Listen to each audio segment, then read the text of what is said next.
ওরা ডাক্তারদের উপর হামলা করছে, আমাদের উপরে হামলা করছে। ওরা ওরা ওরা ছোট স্টিক, চাপাতি, কুড়াল, দেশীয় অস্ত্র নিয়ে আমাদের উপরে হামলা চালাইছে, অতর্কিত হামলা। আমাদের ডাক্তার আহত হয়েছে, আমাদের স্টাফ আহত হয়েছে।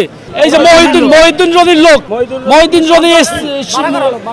রনির ভাড়া করা লোক, ওরা এই কাজগুলো করতেছে। আপনারা দেখতেছেন ফাঁকে ফাঁকে দুই একজন করে আমরা ধরতেছি, তাদেরকে অস্ত্র সহ, প্রত্যেককে অস্ত্র সহ ধরতেছি। আমরা একটি শান্তিপূর্ণ মানববন্ধন করছি। বিগত কিছুদিন যাবৎ একটি যৌক্তিক আন্দোলন চলতেছে। সেই আন্দোলনের সাথে আমরা যৌক্তিক দাবিগুলোর সাথে সম্পূর্ণ একমত, তবে তাদের পদ্ধতিটা সঠিক নয়। তারা ওয়ার্ডে ঢুকে আমাদের নার্সিং অফিসার, ডাক্তার, ইন্টার্ন চিকিৎসক, মেডিকেলের ছাত্রছাত্রী এদেরকে বিভিন্নভাবে শারীরিকভাবে, মৌখিকভাবে লাঞ্ছিত করতেছে। লেডি ডাক্তারদেরকে ভিডিও করতেছে, লাইভ করতেছে, তদারকি করতেছে। রোগীদের ভোগান্তির কথা চিন্তা করে আমরা কোনো কর্মসূচিতে এতদিন যাইনি। পরিচালক মহোদয় মেডিকেলে কিছু ভালো কাজ হাতে নিয়েছেন, যাতে কিছু মহলের ক্ষতি সাধন হয়েছে।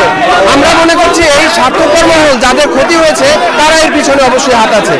এখন আমাদের পরিকল্পনা হচ্ছে আমরা আগামী শুক্রবার দিন দেখব এর মধ্যে এই নৈরাজ্য বিশৃঙ্খলা যদি সমাধান না হয়, আমাদের কর্মপরিবেশ ঠিক না হয়, আমরা শনিবার থেকে কর্মবিরতিতে যাব। আমরা বলেছি ঠিক আছে, তোমরা যেহেতু একটা যৌক্তিক দাবির জন্য তোমরা এই আন্দোলন করছো, আমরা তোমাদের সাথে সমর্থন জানাচ্ছি। কিন্তু আপনারা জানেন গতকালকে স্বাস্থ্য অধিদপ্তরের মাননীয় মহাপরিচালক মহোদয় এসেছেন, স্বাস্থ্য মন্ত্রণালয়ের অতিরিক্ত সচিব মহোদয় এসেছেন, তাদের সাথে আমাদের দীর্ঘক্ষণ বৈঠক হয়েছে এবং তারা এখানে এসে আন্দোলনকারীদের বলেছেন আপনারা যে দাবিগুলো পেশ করেছেন আমরা সেই সবগুলো দাবি মেনে নিলাম। সবগুলো দাবি মেনে নেওয়ার পরেও যখন আন্দোলনকারীরা এই আন্দোলন থেকে সরে যাচ্ছে না, তখন বুঝতে হবে এর পিছনে অন্য কোনো কারণ আছে। প্রথমে হচ্ছে আমরা এই আন্দোলনের সাথে শুরু থেকেই কিছু বিষয়ে একাত্মতা পোষণ করছি। আমি এখানে বরিশালের ছিলাম 5 বছর, আমি এখন ইন্টার্ন চিকিৎসক। অবশ্যই বরিশাল মেডিকেলের কিছু বিষয়ে সংস্কার দরকার, এর সাথে আমি সাধারণ ছাত্রদের সাথে একমত, আপনাদের সবার অনেকের দাবির সাথে একমত।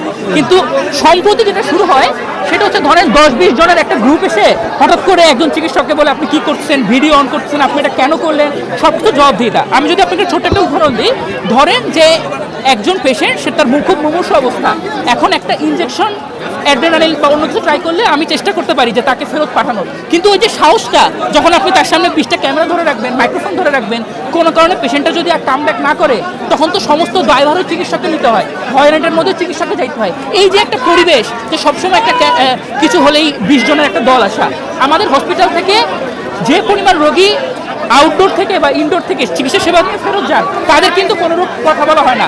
কিন্তু যখন একজন মারা যায় অনাকাঙ্ক্ষিত কারণে, আমাদেরও মন খারাপ থাকে ডেথ সার্টিফিকেট লেখার সময়, তখন যে তিনি নিচে আসেন, তাকে 20-15 জন বলে যে কেন মারা গেল, চলেন আমরা ডাক্তারের সাথে কথা বলবো, তখন সেই ডাক্তারকে পুনরায় অনেকগুলো প্রশ্নের, অযাচিত প্রশ্নের সম্মুখীন হইতে হয়, যেটা কোনো প্রকার প্রয়োজন নাই। এখন এই যে পরিবেশ, আমরা চাই যে স্বাস্থ্য ব্যবস্থার সংস্কার হোক। অবশ্যই বরিশাল মেডিকেলের কিছু অপূর্ণতা রয়েছে, কিন্তু এটার জন্য তো একটা স্থান আছে, এটার জন্য তো একটা সিস্টেম আছে।